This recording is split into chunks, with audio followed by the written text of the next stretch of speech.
everyone, Darth Vegan here from the second day of the Vegan and Animal Rights Conference 2024 here in Manchester. And I've recovered somewhat from last night's wine. I did have quite a lot. There.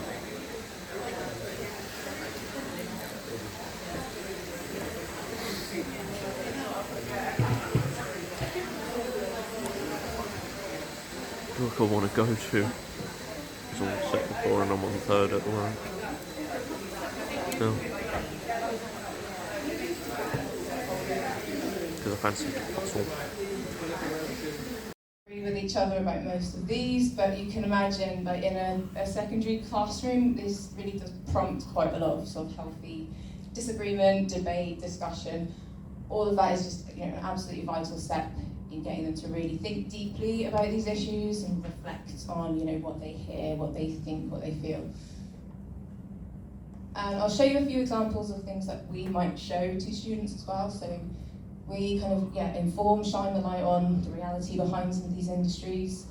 We talk about the idea of animal slaughter, and we really sort of get them to think about that individual animal's experience within that system, and try and sort of inspire them to empathise with that animal. We inspire them to kind of question those species notions that they've been exposed to, and really question them, question sort of everything they hear throughout the session, and to think of ways that they as an individual can help animals. This is to consider whether another animal is thought of as someone or something. Secondly, it works by making animals more or less visible to us. Cleaning them out. If it's a bit of a wet, cold day, give them extra bedding, that kind of thing. If it's a lovely sunny day, then go out into the paddocks and have a nice time. My name's Chloe and I've been working here at Hillside for 4 years. I sort out a lot of the medications and deal with getting any animal. Heads, face, space. This honestly hasn't even applied for 3 years. Those chocolate cakes are actually really nice. No way. More coffee.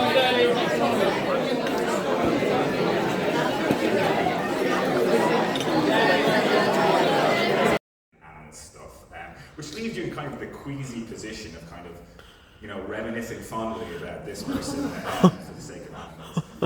That's the position we're in, and I'm going to speak now a little bit about the challenges that have kind of fed into that situation. So there's lots of different challenges. We're going to speak about a few relatively high-level ones. The first one is just the economic situation. War in Ukraine, rising grain prices, an extraordinary cost of living crisis, pressure on farmers, pressure on consumers. It makes it difficult for a government to introduce policy change or to talk about anything if there's the conceit. But there's also things like method of production labeling. So there's a consultation about that now, trying to find out how we can do animal welfare labeling on products. And that's something that could be hugely transformational, really. When we think about the effect that having clear labeling about cage systems has done on free range production in this country, having very clear animal welfare method of production labeling could be very dramatic in its impact for how people see factory farming and animal agriculture in this country. Male calf slaughter in abattoirs, calf dealers, depopulation of hens, and a big focus on the duck industry. And all of these areas in the last few years have never been filmed in the UK before. So we're kind of shining a light on that area for the first time. And with our investigations and our campaigning, we do have a focus on high welfare. We typically don't go for those factory farm style or intensive farms. We have done a few times, but typically we go for RSPCA assured, organic, those kind of smaller businesses, family-led businesses, kind of hitting all of that propaganda that people might hit back at you with. And RSPCA assured, they've always been one of our biggest focuses, especially in the last few years. These are 5 of our undercover investigations that were all RSPCA assured. And you can find all of our undercover investigations on our website as well. Are asking for. We've not yet done an investigation on a Better Chicken Commitment farm, but we can use this investigation to show that a farm with higher welfare standards is still terrible. So for those that don't know, the Better Chicken Commitment is basically a new set of welfare guidelines for the chicken industry, which are called high welfare. Which, yeah, if you read the guidelines, you'll see that it's not really high welfare. The main point here is that they want to use a different breed of broiler chicken. So instead of these really fast-growing chickens, they want to use a slower-growing chicken, but they are still incredibly fast-growing chickens. They're just called slower-growing chickens because they grow ever so slightly slower. And I just wanted to point out, because on the Better Chicken Commitment website, which I was looking at, this quote stuck out to me. So it's today we're excited to announce that we've signed up to the Better Chicken Commitment. Chicken is our business and we have responsibility to support change. And that's from KFC.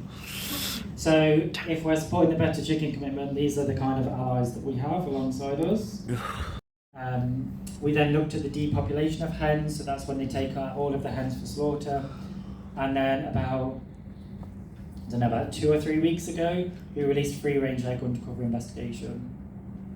All 3 of the farms on the investigation were RSPCA assured, which is the highest welfare standards in the UK yet again. And then, if you've not heard of it, there's a huge commitment. So similar to the Better Chicken Commitment, which is for your meat chickens, there's the cage-free egg commitment for your laying hens. It's called the 2025 cage-free egg commitment because they're pushing for supermarkets and huge food retailers to not sell any eggs from caged birds by 2025. And all of the population has gone vegan, but if we're not asking them to go fully vegan and pushing these plant-based foods and to bring animal liberation about, then the window isn't going to shift nowhere near as quick. But yeah, you can look into the Overton window. It's by Joseph Overton, aptly named after himself. So just some summaries here. I know I've gone through a lot, and I think I've probably spoken quite fast because I wanted to really fit in as much as possible. So, welfareism aids exploitation, condones killing, and promotes oppression, which hopefully most people agree with me by this point. High welfare in reality really does mean very little. If you do look at our investigations, we have proven time and time again across 18 undercover investigations in less than 5 years that high welfare really means nothing for the animals.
What's this, cherry?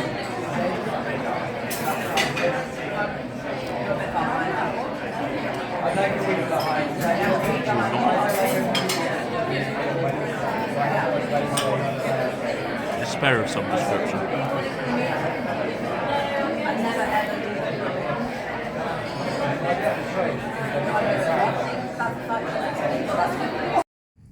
We don't have a butcher, we do have a baker, we don't have a candlestick maker, we've got shop workers, teachers, but because we're a love-based organisation, we attract the police, we attract doctors, we attract nurses. It's a safe place to come and bear witness wherever we do our witness. Now, I don't want anyone to feel uncomfortable. You've got a summary of myself and the activists. What I'd like to do is just to get a feel.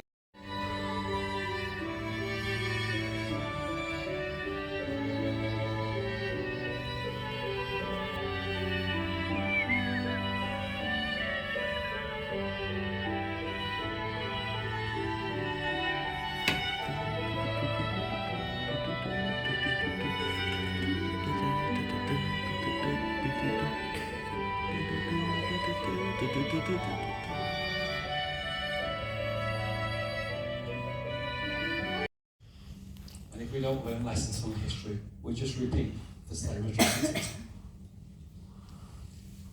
This is, I put that slide there because that's the most common thing that you get asked. I get asked this by vegans as well. You know, most people say to me, well, I'm vegan, what's the point of going? You're going to die anyway. Or what I would say, to give a different example, would be to say, all of us have lost loved ones. You know, when your mother or father or grandparents are in hospital and we get the call to say they're going to die anyway, sorry, they're going to die, what are you going to say? You're not going to say, well, I'm not going to go because they're going to die anyway. You're going to go. And the reason you go is to show compassion, solidarity, support. You're going to be with them on their last hours on this earth. So if that applies to loved ones, you know, it's not like we've given their own kind to show. The plant-based Cambridge team have done. And then on the right-hand side, our most recent win, our 11th win at Newcastle. So a huge, you know, credit and props to these students at these universities for writing, submitting, and then passing policy motions to their students' unions. You know, this is real change in action. And again, that's not us doing it. That's not me doing it. It's not Oren doing it. It's the students who are doing this work. Woo.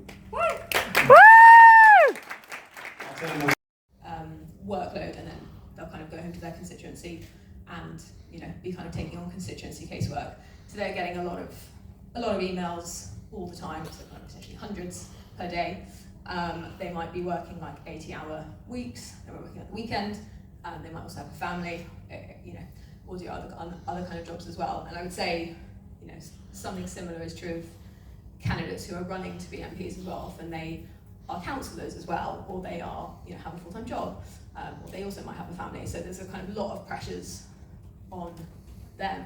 I think it's kind of helpful to think about that when you're trying to influence, to be in that headspace of like, what are they experiencing? You know, how can you cut through that? How can you know, try and influence and be aware of what they might be dealing with? Because it's just going to make you able to influence them a lot better if you've kind of understood that. They aren't already campaigning, or if they've been announced. And if you can't, then it's always worth writing to your current MP. And I've mentioned having a bit of a hook, so ideally like, you know, a new piece of information that you want to share, something that's happened to you, you know, that type of thing. I've also got a template for a piece of research that we've launched recently, if you want to use that. So this was we wanted to basically understand what the savings to the NHS might be if everyone wants to have a plant-based diet. So very much the kind of health argument, and we wanted to kind of raise it up the agenda and sort of propose it on a much more macro level. Like, I took one bite of this brownie and it was like I was in heaven. You going down there? Yes, check is always there. Right.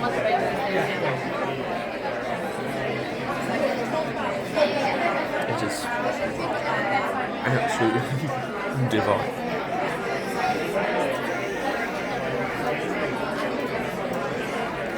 What's going on? Just we mentioned, and then your phone started buzzing, didn't they? With everybody going, you've been on, yeah, you've seen it. But it's 17 million people watched that. 17 million. 17 million. It was the Wow. highest rated sort of show over that Christmas period. Christmas decade. It was the most watched Christmas show in a decade. Was that episode? So, and talk about going back to the question about what we wanted to do, bring it into the cultural mainstream. It was such a pivotal moment. Yeah, and for that not to have been planted. Yeah, exactly. You know, Nothing that to do was with in the us. social, Yeah. some writer somewhere has gone, well, that's a relevant thing to say, Yeah. you know. Yeah. I mean, we've been on EastEnders and Coronation Street and other shows as well, but I think that was the one that you remember. Just seeing it live. Yeah, amazing. For me, it's like there's been so many different things you forget about them. You know, celebrities taking part, media interviews, media pieces. But the one thing that stands out for me is a bit weird. Not weird, but Veganuary went in the dictionary. So to think that we created a word, like, it's in the dictionary. I'm like, just this guy that born in Wakefield in West Yorkshire comes up with a word. You know, that was like really like unbelievable for me. And other things like when the first time councillor in Alsager, and this means that for every new planning application, native hedging should be stipulated for all new boundaries, and where that's not possible, any solid walls or fences must incorporate wildlife tunnels to allow hedgehogs and other animals to pass through. Fairly simple, straightforward, but it's since been replicated by more than 50 other councils, which is amazing. And it shows the power that having elected representatives that animals can have. In Hexham, even though we couldn't sadly prevent McDonald's from coming to town, and we did reject their planning application, it was overturned by the county council, we have succeeded in thwarting their plans to erect a massive totem McDonald's sign right by the roadside, which would have obscured the view of the town, caused immense light pollution, and provided 24/7 advertising for one of the most unethical companies in the world.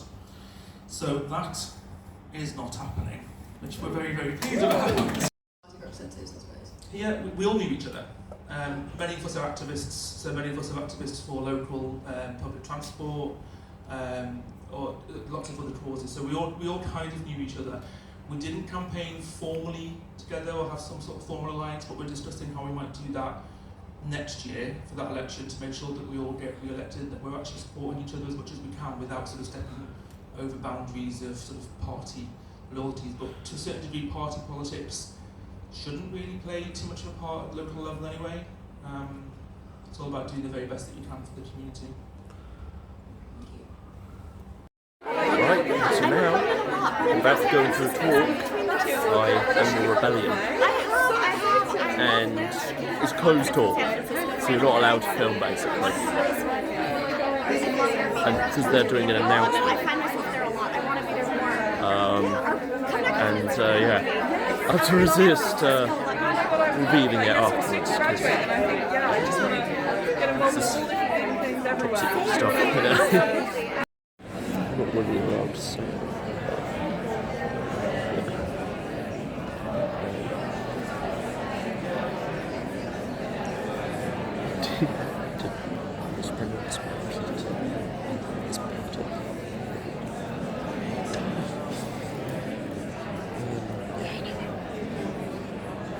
No, it's something to do with bigger.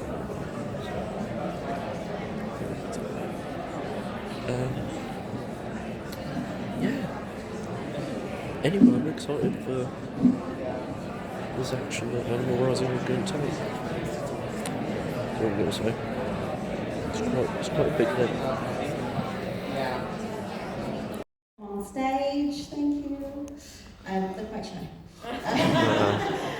But they've been helping for months to put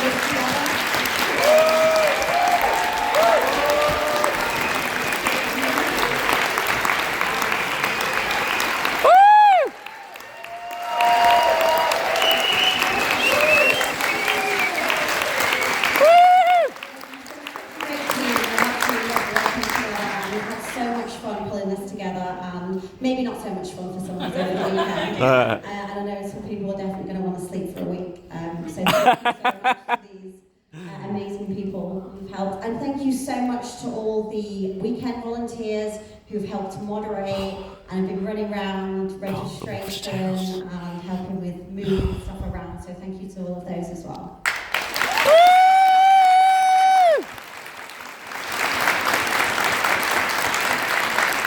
Right. So that conference was what amazing, way better than I ever imagined it. I don't know. I kind of had a vision of it being a bit boring. I mean,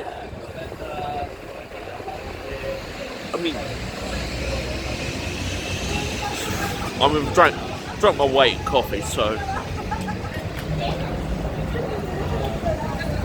I suppose it is a little dull. But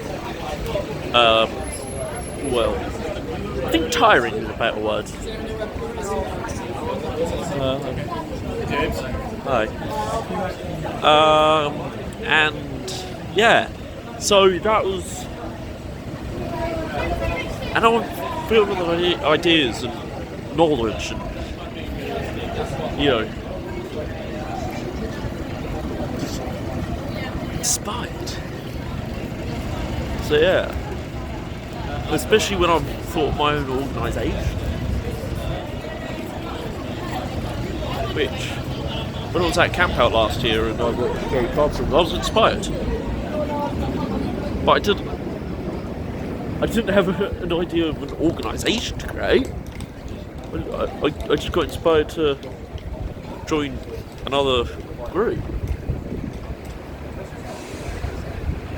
So yeah, anyway, I suppose if you enjoyed this, maybe think about subscribing, and as always, thank you so much for watching, and goodbye.